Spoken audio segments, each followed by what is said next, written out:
Bila negara kita berdepan ancaman global, kita sebagai rakyat Malaysia tak boleh berpecah. Kita mesti bersatu mempertahankan maruah Harimau Melaya. Semalam dunia bola sepak kita gempar. FIFA denda FAM hampir RM1,850,000 dan 7 pemain warisan digantung setahun konon kerana dokumen palsu. Tapi peliknya FIFA sendiri sebelum ini sudah beri kelulusan rasmi.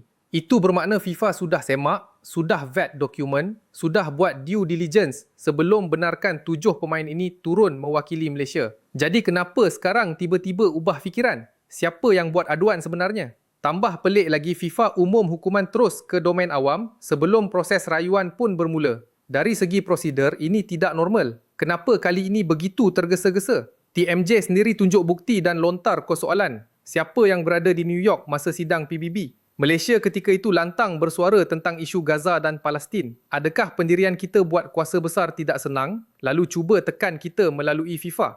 FIFA selalu kata politik jangan campur bola sepak.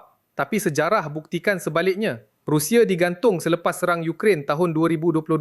Afrika Selatan digantung lebih 30 tahun kerana apartheid. Tapi Israel sampai hari ini masih bebas. Itu jelas double standard. Hakikatnya bila Harimau Melaya makin mara, serigala luar mula rasa terancam. Strateginya mudah, lumpuhkan pasukan melalui isu teknikal, jatuhkan moral pemain, pecahkan keyakinan penyokong.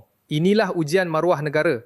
Kalau kita tunduk, mesejnya kuasa luar boleh tekan kita bila-bila masa. Tapi kalau kita lawan dengan bukti, dengan rayuan, dunia akan nampak Malaysia tak gentar. Harimau Melaya mesti kekal bersemangat. Hukuman ini bukan penamat. Ini permulaan kepada cabaran yang lebih besar. Dan rakyat Malaysia mesti berdiri bersama.